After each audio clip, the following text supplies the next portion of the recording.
जब हम एंग्ज़ायटी के बारे में सोचते हैं ना, तो हमें लगता है कि कोई इंसान काँप रहा होगा या उसे पैनिक अटैक आ रहा होगा। लेकिन असलियत में एंग्ज़ायटी हमेशा शोर नहीं मचाती है। ऐसा नहीं कि हमेशा बड़े-बड़े सिम्पटम्स आएँगे। अक्सर जो इंसान सबसे ज़्यादा मुस्कुरा रहा होता है ना, या सबसे शांत दिखता है, वो अंदर ही अंदर एक वॉर लड़ रहा होता है। तो आज हम यहाँ पर बेसिकली बात करेंगे उन 5 छिपे हुए लक्षण के बारे में, हिडन सिम्पटम्स के बारे में, जिन्हें दुनिया तो नहीं देख पाती, लेकिन जिसे एंग्ज़ायटी है, वो हर पल महसूस करता रहता है। तो इसमें सबसे पहला सिम्पटम है दिमाग का कभी भी शांत नहीं होना। मतलब कि ओवरथिंकिंग करना। बाहर से आप हो सकता है बिल्कुल शांत दिख रहे हो, आप नॉर्मल कॉफ़ी पी रहे हैं, कहीं बैठे हैं, एन्जॉय कर रहे हैं ऐसा लग रहा है। लेकिन आपके अंदर दिमाग ना ये सोच रहा होता है कि अगर कल जॉब चली गई तो क्या होगा? या उसने मेरे मैसेज का जवाब नहीं दिया तो क्या होगा? अगर मुझे ये वाली बीमारी हो गई तो क्या होगा? मतलब आपको हमेशा ऐसा लग रहा होता है कि कुछ बुरा होने वाला है।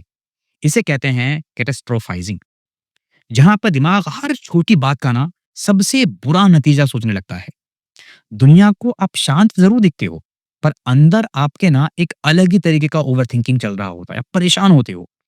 मेंटल लेवल पे आप इतना ज़्यादा थक चुके होते हो जिसको आप शेयर करना चाहो तो शेयर ना कर पाओ। इसके अलावा दूसरी एक बड़ी मतलब दिक्कत होती है एंग्ज़ायटी वालों को, जो सामने वाले को नहीं दिखता, वो है डिसीज़न फटीग होता है उनको। मतलब सही डिसीज़न नहीं ले पाते। अक्सर आपने देखा होगा जो एंग्ज़ायटी वाले लोग हैं ना, वो छोटे-छोटे फैसले जैसे कि आज खाने में क्या बनेगा या कौन से कपड़े पहनूँ, मतलब बहुत लंबे-चौड़े ताकतवर इंसान दिख रहे होंगे, लेकिन छोटे-छोटे डिसीज़न्स लेने में उन्हें घबराहट हो रही होगी। और अगर उनको हेल्थ एंग्ज़ायटी है, तो उनको और ज़्यादा घबराहट होती है कि क्या मैं ये करूँ कि नहीं करूँ? ये पहनूँ कि नहीं पहनूँ? ये खाऊँ कि नहीं खाऊँ? मतलब छोटी-छोटी बातों पे उनको डिसीज़न लेना ही नहीं आता है उस टाइम पे। अब हमें डर लगता है कि हमारा एक गलत फैसला हो सकता है सब कुछ बर्बाद कर दे। तो इसमें होता क्या है कि लोग ना एंग्ज़ायटी वाले को आलस या कन्फ्यूज़न में समझ लेते हैं। लेकिन ये असल में ना उनकी एक यूँ कहें कि मानसिक थकान है उन्हें, जो वो शेयर नहीं कर पा रहे, दुनिया को दिखा नहीं पा रहे, लेकिन एक्चुअली में वो एंग्ज़ायटी से जूझ रहे होते हैं। और तीसरा एक हिडन सिम्पटम होता है कि ज़रूरत से ज़्यादा काम करना। मतलब कई बार एंग्ज़ायटी हमें ना परफेक्ट बनने पर मजबूर कर देती है। आप हर काम को बार-बार चेक करते हैं क्योंकि आपको डर है कि कोई गलती ना हो जाए। आप मतलब देखा होगा आपने कुछ लोगों को बार-बार ताला चेक करेंगे कि लॉक है कि नहीं है। बार-बार अपने हाथ धोएँगे कि मेरे हाथ में कोई जर्म्स तो लगे नहीं रह गए। मतलब हर वक़्त वो हर चीज़ को परफेक्ट करने के चक्कर में लग जाते हैं। पूरा-पूरा दिन निकाल देंगे नहाते हुए, पूरा-पूरा दिन निकाल देंगे हाथ धोते हुए। मतलब दुनिया को लगता है कि आप बहुत मेहनती हैं और सफल हैं। आप बहुत साफ-सुथरे रहने की कोशिश कर रहे हैं, लेकिन आप ये सब सिर्फ़ अपने डर को शांत करने के लिए कर रहे होते हैं। इसको कहते हैं हाई फंक्शनिंग एंग्ज़ायटी। और ये बहुत होता है और इसका एक फॉर्म ओसीडी भी होता है कि आपको ना ऑब्सेसिव कंपल्सिव डिसऑर्डर हो जाता है। हर चीज़ को रिपीट करने लगते हैं आप। जब तक आप रिपीट नहीं करते हैं, आपको शांति नहीं मिलती है।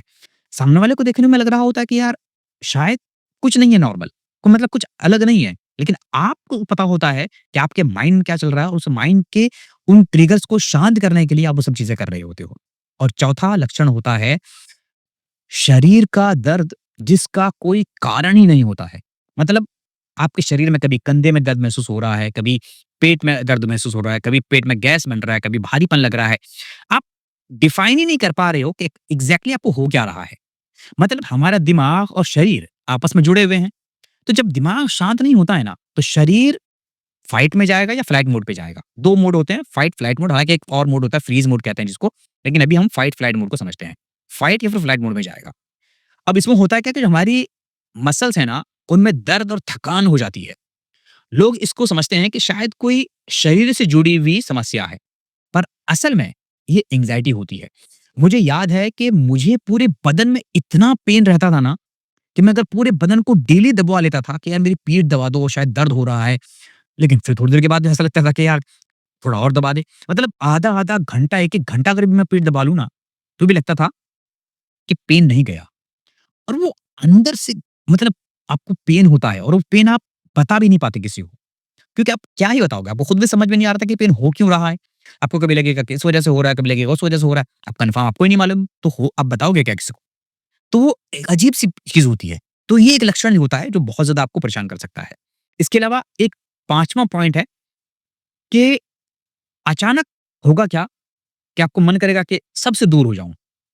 मतलब आप कोई अगर कहीं का प्लान बनाया आपने तो प्लान कैंसल कर दोगे, फ़ोन उठाना आप बंद कर दोगे, आपको भीड़ में जाने में मन नहीं लगेगा, आपको कहीं कुछ करने का मन नहीं लगेगा, आप ना लोगों से बेमतलब का रूड हो जाओगे और आपको ऐसा लगेगा कि यार छोड़ो ना दुनिया में क्या पड़ा है, मतलब अजीब-सी आपकी चीज़ें होने लगेंगी। कभी बिल्कुल शांत बैठे हो, कभी बिना मतलब के चिड़चिड़े हो जाओगे। ये एक्चुअली में लोगों को लग रहा है कि शायद आप रूड हो गए हो, शायद आपका एटीट्यूड हाई हो गया है, लेकिन सच ये है कि यार अपनी आप बची-खुची मानसिक ऊर्जा को ना थोड़ा-सा सोच रहे हो कि बचाने की कोशिश कर रहे हो कि यार किसी तरीके से ना बस मैं बच जाऊँ। और आप अंदर ही अंदर जो जंग लड़ रहे होते हो अपने माइंड के साथ, आप उस जंग से थक चुके होते हो। लेकिन दुनिया को लग रहा होता है कि यार ये बंदा ना बहुत एटीट्यूड आ गया है इसको। ये बहुत ही अजीब तरीके की बिहेव करने लगा है, चिड़चिड़ा हो गया है। लेकिन एग्ज़ैक्टली उनको ये नहीं पता कि आप किस फ़ेज़ से गुज़र रहे हो। तो ये वो 5 ऐसे लक्षण हैं जो ज़्यादातर लोग झेलते हैं जब वो एंग्ज़ायटी में होते हैं। तो अगर आप इनमें से किसी भी लक्षण को महसूस करते हैं ना, तो खुद को दोष मत दीजिए। देखिए एंग्ज़ायटी ना कोई कैरेक्टर डिफेक्ट नहीं है। ऐसा नहीं है कि ये कोई मिडल क्लास लोगों को आता है या कोई बहुत पैसे वाले लोगों को आता है, गरीब लोगों को आता है। भैया ऐसा नहीं है। किसी को भी आ सकता है, कभी भी आ सकता है और ये पैटर्न है एक्चुअली में। और ये वो पैटर्न है जो हम पहचानते नहीं हैं। बस ज़रूरत ये है कि हमें इनको पहचानना पड़ता है। तो पहला कदम ये है कि इसे आपको पहचानना पड़ेगा।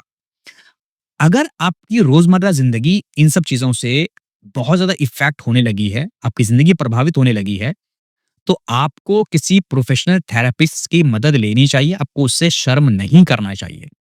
मैं बहुत सारे ऐसे लोगों से कंसल्ट करता रहता हूँ, उनसे मिलता रहता हूँ, उनसे कुछ पूछना चाहते हैं, मेरे से कनेक्ट करते हैं या डिस्क्रिप्शन में जो मेरा लिंक है, उस लिंक को बुक करके जब मेरे साथ वो कॉन्टैक्ट करते हैं, तो मैं उनसे बात करता हूँ, तो मुझे समझ में आती है कि बहुत सारे लोग ऐसे हैं, जिन्हें एक लंबे समय तक ये पता ही नहीं होता कि एग्ज़ैक्टली उनके साथ क्या चल रहा है।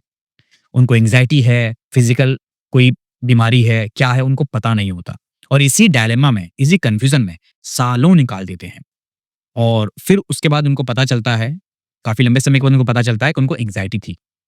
तो अगर उन्होंने उसको सही टाइम पर ट्रीट कर लिया होता, सही टाइम पर किसी सही पर्सन से कंसल्ट कर लिया होता, तो शायद वो अपनी ज़िंदगी का उतना कीमती पल यूँ ही नहीं निकालते। तो देखिए, एक चीज़ समझिए कि आप ना अगर ऐसा फ़ील कर रहे हैं, अगर आपको इनमें से कोई सिम्पटम आ रहा है, तो आप अकेले नहीं हैं। बहुत सारे ऐसे लोग हैं दुनिया में जो इस प्रॉब्लम से जूझ रहे हैं। तो अगर आपको इनमें से कोई सा भी लक्षण महसूस हो रहा है ना, तो आप नीचे कमेंट बॉक्स में बता सकते हैं और इस वीडियो को ना आप देखेंगे तो उसके डिस्क्रिप्शन बॉक्स में एक लिंक मिलेगा। उस लिंक को फ़िल करके आप मुझसे चाहें तो कॉन्टैक्ट कर सकते हैं। और ये वीडियो उन लोगों के साथ ज़रूर शेयर करिएगा जो आपके जानने में अगर कोई इस तरीके का इस तरीके की प्रॉब्लम फेस कर रहा है तो उससे ज़रूर शेयर करिएगा। क्योंकि एंग्ज़ायटी में जो लोग होते हैं ना वो अपनी बातें कई बार खुलकर शेयर नहीं कर पाते क्योंकि फैमिली में हो या कोई फ्रेंड्स हो वो जल्दी इस चीज़ को समझते नहीं हैं क्योंकि फिजिकल जो दिक्कत होती है ना उसे हम बता पाते हैं दिखा पाते हैं तो लोग उनको जल्दी समझ लेते हैं लेकिन जब मेंटल हेल्थ से कोई इंसान जूझ रहा होता है ना वो जल्दी अपनी बात किसी के साथ शेयर नहीं कर पाता क्योंकि ज़्यादातर लोग उसको समझते नहीं हैं और इसी डर के मारे कई बार तो लोग अपनी फैमिली तक को शेयर नहीं करते सालों तक जूझते रहते हैं परेशान रहते हैं मतलब अपनी लाइफ के बहुत ही स्ट्रगलिंग फेज में होते हैं, लेकिन वो कभी अपने लव्ड वन को भी नहीं बता पाते कि वो किस परेशानी में है। तो इसलिए अगर आपके आस-पास कोई ऐसा पर्सन है, तो उसके साथ हमदर्दी से मिलिए, उनको समझिए, उनको समझने की कोशिश कीजिए। अगर आपको एंग्ज़ायटी नहीं है, लेकिन अगर आपको एंग्ज़ायटी है, तो प्लीज़ आप अपने घरवालों को समझाने की कोशिश कीजिए, उनको बताइए, क्योंकि जब तक आप उनको समझाएँगे नहीं, बताएँगे नहीं, तो उनको पता नहीं चलेगा और इसमें उनकी गलती नहीं है, क्योंकि ये ऐसी चीज़ है कि जो इस फेज़ से गुज़रता है, एग्ज़ैक्टली देखा जाए तो उसी को समझ में आती है। बाकी लोगों को उतना क्लियरली समझ में नहीं आता। तो ये आपको उन्हें समझाना पड़ेगा, 1 बार नहीं, 2 बार नहीं, 10 बार समझाना पड़ेगा। अगर वो समझेंगे, तो वो आपके साथ उनका बर्ताव बदलेगा और आप फिर धीरे-धीरे जब थेरेपिस्ट से मिलेंगे, कंसल्ट करेंगे, तो आप भी खुद को बदलेंगे। तो इसमें आप दोनों को साथ में लेकर चलना चाहिए और सबसे अहम चीज़ ये है कि आपको बिल्कुल भी डिले नहीं करना चाहिए। क्योंकि अगर आप डिले कर रहे हैं ना, तो आप अपनी एंग्ज़ायटी को और ज़्यादा बढ़ा रहे हैं। तो कृपया बस ये मत कीजिएगा। चलिए, अगर आपको वीडियो अच्छी लगी हो तो लाइक कीजिएगा। अगर चैनल से आपको कुछ इन्फॉर्मेशन मिल रही है और आपको लग रहा है कि आप मैं कुछ हेल्प कर पा रहा हूँ, तो चैनल को सब्सक्राइब करके रख लीजिएगा और एज़ अ डिस्क्लेमर बता दूँ देखिए कि मैं कोई डॉक्टर, कोई प्रोफ़ेशनल नहीं हूँ। मैं एंग्ज़ायटी में था, मैं एंग्ज़ायटी से बाहर आया, रिकवर हुआ। बस मैं अपनी जर्नी जर्नी आपके साथ शेयर करना चाहता हूँ। मिलते हैं अगली वीडियो में। Thank you so much.